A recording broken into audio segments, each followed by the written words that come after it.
최근에 이제 리플이 이제 쓰레기라는 이제 코인 쪽 전문가들의 이제 평가가 나오면서 많은 리플에 대한 호불호가 갈리고 있는데, 여기에 대해서 오늘 제가 정확하게 가르마를 타드리고 앞으로 리플 보유자분들 어떻게 하시면 좋은지 명확하게 전략 내려드리도록 하겠습니다.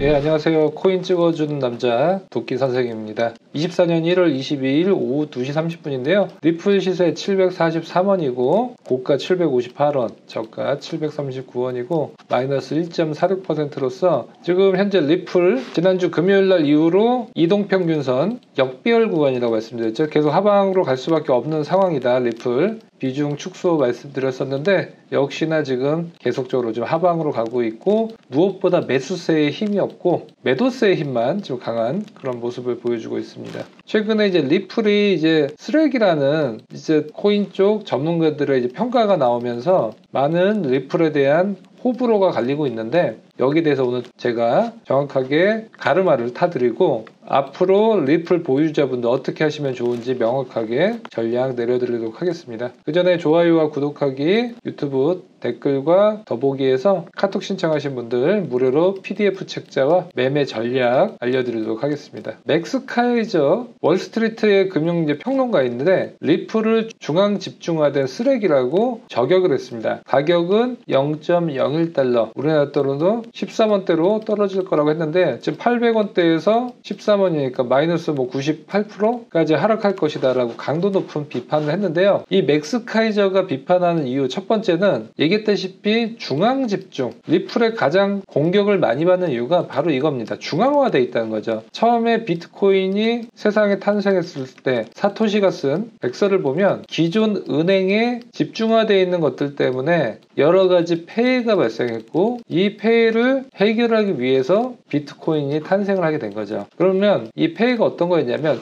권력이 집중화되어 있으면 어떤 폐해가 발생하죠? 먼저 정보의 비효율화. 예를 들어서 은행에서 모든 것들을 갖고 있기 때문에 일반인들이 은행의 내부적인 것도 잘 알 수가 없죠. 그렇다 보면 많은 비리가 발생하고 부실이 발생할 수가 있겠죠. 그래서 대형 은행들이 부실화됐던 이유를 보면 전 세계 경제 위기가 떨어져서 안 좋아져서 망한 것도 있지만 결국은 내부에 관리가 안 돼서 여러 가지 횡령도 있고요. 그리고 리스크 관리가 무엇보다 안 됐죠. 그래서 여기에 대한 부분. 두 번째는 해킹을, 은행 내부 전산망 한 곳만 뚫리면 전체가 무너지는, 공룡도 덩치가 큰 네 발 달린 공룡이 있다고 하면 이 다리가 쓰러져 버리면 한 명이 쓰러지죠. 하지만 블록체인은 비트코인을 중심으로 해서 이 각자가 하나의 시스템망을 갖고 있죠. 채굴자들이 이런 역할을 하는데, 그러면 이렇게 분산화가 되어 있기 때문에 장부가 한 곳이 털린다고 하더라도 나머지 곳이 괜찮다고 하면 전체적인 시스템이 안정화가 되어 있죠. 그래서 사실 지금까지 나온 여러 가지 기술 중에서 블록체인만큼 보안에 강력한 이런 시스템이 지금까지는 없다라는 많은 평가를 받고 있는데, 리플은 사실은 이런 분산화되어 있는 것이 아니라 리플 재단에서 이 코인을 발행하고 관리를 한다는 거죠. 그러니까 이런 구조가 아니라 기존의 은행의 어떤 시스템을 갖고 있기 때문에, 맥스 카이저 같은 경우는 비트코인 찬양을 원자입니다. 그래서 비트코인의 시스템을 가뜩이나 좋아하는데 비트코인의 장점이 분산화되어 있는 거죠. 그러면 리플 같은 경우가 얼마나 꼴보기 싫겠습니까? 그래서 저격을 계속적으로 하는 거고, 그러다 보니까 이제는 리플을 넘어서 솔라나나 에이다 같은 이런 알트코인들도 이제 사기라고 강도 높은 비판을 하는 거죠. 반면에 비트코인은 40만 달러, 우리나라 돈으로 보면 거의 5억까지도 올라갈 것이다. 그러면 6천만 원, 7천만 원대에서 거의 9배까지 상승할 것이다 라고 흑백 논리를 펴고 있는데, 그러면 맥스 카이저의 이 내용이 객관적인 부분이 있고 자기만의 주관적인 부분이 있고 결국은 본인의 이익을 위한 멘트도 있습니다. 그러면 우리 구독자분들은 이 부분만 취사 선택하시면 되지, 주관적인 부분과 자기의 이익을 위해서 이런 의도를 펴낸 것들은 걸러주시면 됩니다. 그러면 제가 이제 어떤 것들을 걸렸는지 맥스 카이저의 과거 발언을 보면서 제가 객관적으로 좀 말씀을 드릴 텐데요. 과거에도 비트코인 지지자로서 유명한 방송 진행자 겸 암호화폐 전문가 맥스 카이저는 비트코인이 전통적인 시스템이 무너지더라도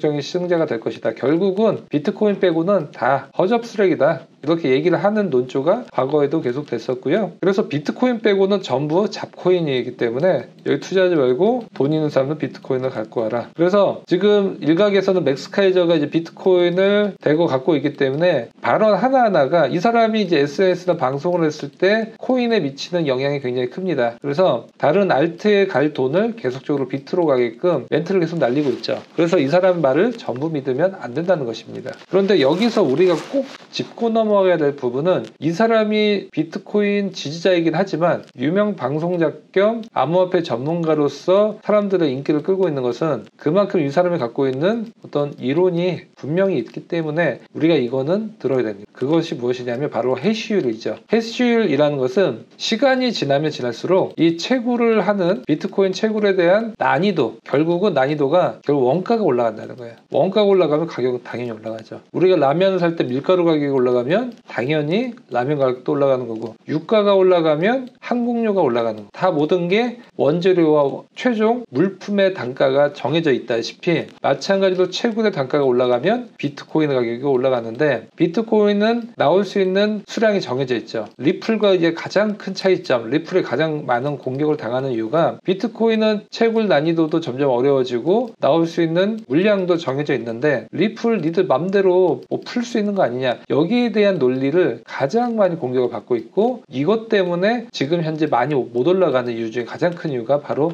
이 물량에 대한 부담감인데, 반면에 비트코인 같은 경우는 저도 이제 장부에서는 항상 비트코인은 30% 갖고 있는 논리가 거의 맥스카이저와 논리는 똑같습니다. 결국은 해시율, 또 희귀성이죠. 얼마나 그 코인이 희귀하냐입니다. 100억 개 발행한 코인하고 10억 개 발행한 코인, 당연히 10억 개 발행한 코인이 같은 가치라고 하면 얘가 10배가 높아야죠. 마찬가지로 비트코인 같은 경우는 개수가 정해져 있고 나올 수 있는 그 시장에 풀 수 있는 게 미리 정해져 있기 때문에 여기에 대한 부분은 저는 장기적으로 좋게 보고 있습니다. 물론 리플 쓰레기로 보냐, 저는 이따가 말씀드리겠지만 조금 내용이 좀 다릅니다. 이 부분 뒷부분에 말씀드리고, 먼저 해시율부터 말씀드리면 네트워크 트랜잭션 검증을 위해 투입된 컴퓨팅 능력을 보여주는 것으로, 좀 어려운 얘기인데 결국은 채굴 단가가 올라갈수록 블록체인 강도 높아진다. 채굴 단가가 올라가면, 비트코인 하나 채굴하는 그 원가가 올라가면 전기세죠. 결국은 이 슈퍼컴퓨터가 우리들 이제 그 데스크탑으로도 채굴을 할 수가 있는데, 이 수학 문제를 푸는데 이게 굉장히 난이도가 올라갈수록 컴퓨터가 막 머리가 막 돌면, 우리도 머리 많이 쓰면 위에서 이렇게 연기 나죠. 뭐 만화책 같은 거 보면 마찬가지로 컴퓨터도 많이 돌아가면 뜨거워지죠. 본체를 만지면 뜨겁습니다. 근데 이 문제를 풀면 폭발 직전까지 엄청 뜨거워지거든요. 그러다 보면 전기세가 많이 나오죠. 시간도 많이 걸리고. 그래서 원가가 올라가고 비트코인 가치가 올라갈 수 있다. 이거는 저도 매우 동조하는 부분이고요. 그래서 카이저는 해시율이 비트코인이 어느 정도 진입할 수 있는지, 해시율이 올라갈수록 비트코인의 가치는 계속 올라갈 수 있다. 그래서 지금 7천만 원대에서 4억대, 5억대까지 보고 있는 논리가 바로 이런 거고, 저도 마찬가지로 중장기적으로 목표가는 좀 다르지만 꼭 반드시 갖고 가야 될 코인 비트코인 보고 있고요. 하지만 여기서 걸러야 될 게 있습니다. 바로 맥스카이저의 의도가 저는 객관적이지 않다고 생각합니다. 상당히 주관적이고 본인의 이익을 위해서 이런 것들을 하고 있다고 보여지는데, 그 가장 큰 이유는 비트의 기준, 해시율로 모든 코인을 판단하지 않습니다. 해시율은 비트와 비슷한 백서, 로드맵을 갖고 있는 코인들끼리만 비교하면 되고, 리플은 전혀 다릅니다. 리플은 생태계를 확장을 하고 중앙 집권화되어 있는 코인으로서의 장점이 있죠. 어떤 장점이냐, 지금 단점만 있는 게 아닙니다. 중앙 집권화가 돼 있으면 변화의 속도에 빠르게 바뀔 수가 있죠. 그 변화의 속도에서 가장 큰 것은 바로 ETF 등 기존 금융산업에 편입이 될 수 있는 속도는 리플이 가장 빠릅니다. 이것이 중앙 집권화되어 있는 코인의 가장 큰 장점이고, 그래서 저는 리플을 쓰레기라고 생각을 안 하는 이유가 이것 때문입니다. 그러니까 우리가 지금 유튜버나 이런 것도 보면 비트코인을 똑같은 가치로 봐서 리플을 쓰레기라고 부르는데, 이거는 정말로 말도 안 되는 논리라고 저는 생각합니다. 왜냐하면 이 두 개의 백서가 같습니까? 전혀 다릅니다. 각자 지향점이 얘는 일로 가는 거고 얘는 이쪽입니다. 이걸 처음부터 리플이 지향을 했죠. 그러면 리플이 쓰레기라고 불리려면 일로 가려다가 일로 선회했다, 그러면 얘는 쓰레기라고 불리어도 전혀 문제가 없습니다. 하지만 리플은 항상 한결같으로 가고 있습니다. 결국은 중앙집권화 되어 있는 것들을 최대한 살려서 기존의 생태계를 계속 확장을 해나가겠다. 결국 중앙 집권화되어 있는 그런 빠른 변화에 대처를 하면서도 코인의 전송에 대한 속도나 비용 절감의 속도, 이 두 가지를 같이 갖고 가겠다는 건데, 여기에 대한 변화는 리플이 가장 빠릅니다. 그래서 결론적으로 리플은 비트코인과 같은 기준점을 보면 안 된다는 거죠. 예를 들어서 우리가 육상 선수는 100m 달리기를 할 때 9초대를 뛴다, 이렇게 만약 기준점을 세워놨다고 하면 우리가 예를 들어서 씨름 선수예요. 씨름 선수면 힘도 있어야 되고 기술도 있어야겠죠.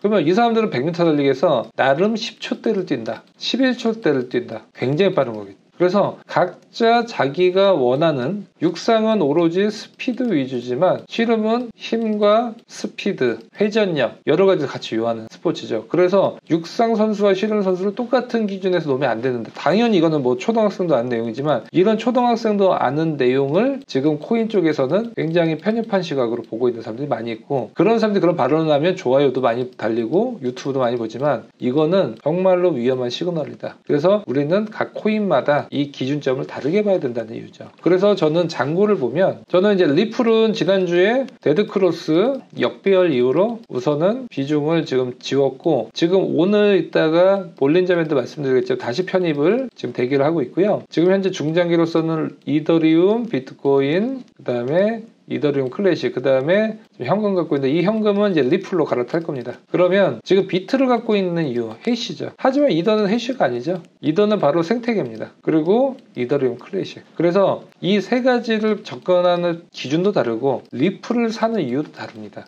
그래서 비트코인 한 가지의 기준점으로 얘네들 판단한 거 굉장히 우미한 생각이다. 그래서 최소한 도끼 선생 구독자분들은 절대 이렇게 생각하시면 안 된다라고 보시면 되시고요. 여기서 팔고 지금 다시 여기서 살려고 하고 있습니다. 그 이유는 지금 리플은 볼린저 밴드와 굉장히 박스권 매매에서 리플이 잘 맞습니다. 왜냐하면 리플이 현재 다른 코인들과 다르게 횡보 움직임을 보여주고 있죠. 그러면 밑에서 사서 위에서 팔고, 밑에서 매도 때려서 밑에서 사고, 위에서 사서, 이렇게 박스권 매매가 가능하고, 이런 매매법이 가장 주요하게 잘 맞는 게 볼린저 밴드죠. 이때 600원대 후반대에서 사서 900원대가 다이렉트, 볼린저 밴드 하단에 사서 상단 터치 시 매도, 이때 매도해서 매수, 이때 매도, 또 떨어졌다, 그리고 여기서 매수, 매도, 다시 이제 매수 타이밍 왔죠. 여기서는 지금 매수 타이밍이기 때문에 저는 이제 리플은 들어가려고 하는데, 오늘 이제 그 진입가 궁금하신 분, 또 볼린저 밴드를 어떻게 하면 내가 실전 매매법에서 혼자, 그러니까 제가 진입가도 알려드리지만, 제가 진입가 뭐 카톡 무료 신청하신 분도 당연히 알려드리지만, 더 제가 보람있어 하는 거는 직접 고기를 잡는 법을 알려주는 걸 좋아합니다. 그래서 진입가는 지금 일주일 정도 배우시고, 그 다음에 제가 이제 볼린저 밴드 알려달라고 하면 제가 알려드릴 테니까 이때 직접 매매를 할 수 있는 그런 전략을 배우시고 직접 수익을 왕창 내시길 바라겠습니다. 그래서 볼린저 밴드 궁금하신 분도 카톡 신청, 그 다음에 리플에 대한 실시간 속보. 왜냐하면 리플은 결국은 뉴스에 굉장히 민감한 정치적인 부분과 또 재판, 이런 사회적인 이슈가 굉장히 크기 때문에 리플에 대한 뉴스 속보도 궁금하신 분도 유튜브 더보기 또는 고정 댓글에서 신청하셔서 5번 눌러주시면 도끼 선생 정보 얻어가실 수 있고, 또 특히나 PDF, 저만의 핵심적인 노하우가 담긴 그런 책자, 돈으로 한 사이트 썼을 때는 최소 100만 원 이상인데 무료로 받으실 분들 신청해 주시면 되시고요. 오늘은 이제 리플 쓰레기라고 불리는 이유, 또 쓰레기가 불려서는 안 되는 이유에 대해서 말씀드렸고, 오늘 진입할 수 있는 차트 분석까지 마무리를 해드리고, 저는 또 더 좋은 영상으로 찾아뵙도록 하겠습니다. 감사합니다.